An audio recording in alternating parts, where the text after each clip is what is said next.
पचारे से उत्तर देले भल हाँ से देवे कि नहीं मु डाउट कारण सत्साहस थिबा दरकार आउ छाती दंभ थिबा दरकार सत कहवाई डिक्री ऑफ डिवोर्स जदि पढ़े 2014 8 फेब्रुआरी जो आम बाहागर है से दिन ठू नहीं जो दिन पर्यंत डिवोर्स ग्रांट है 21 डिसेम्बर मुझे तारीख दुटा कौन मन रखता यहाँ जब 8 फेब्रुआरी 2014 पाइली मु डिग्री सर्टिफिकेट पाइली 7 फेब्रुआरी 2024 रे 10 वर्ष पूरा को गोटे दिन था मो हाथ में डिग्री ऑफ डिवोर्स सर्टिफिकेट पाई स्पष्ट लिखाई प्रथम दिन रू नहीं शेष दिन पर्यंत से मते केबे भी स्वामी रूप से स्वीकार करी नाहांती मु बहुत निर्यातनार एवं अत्याचार अन्यायर मु सम्मुखीन होइछि तांको द्वारा एवं एई शब्दटी लिखाई एज प्रूव्ड बाय हस्बैंड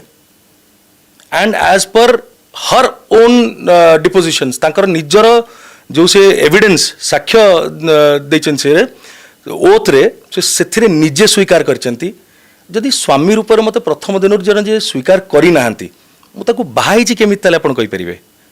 से संपर्क रही कौन पे लोक कहते कौन कौ अमुक झील सकाशे अनुभव वर्षा को छाड़देले केते जन ना आसी 2016-17 क्या ना सब आसूला जो पार्चन से माने वर्षा खुशी हिसाब से जहाँ जहाँ आने को चाहिए आनी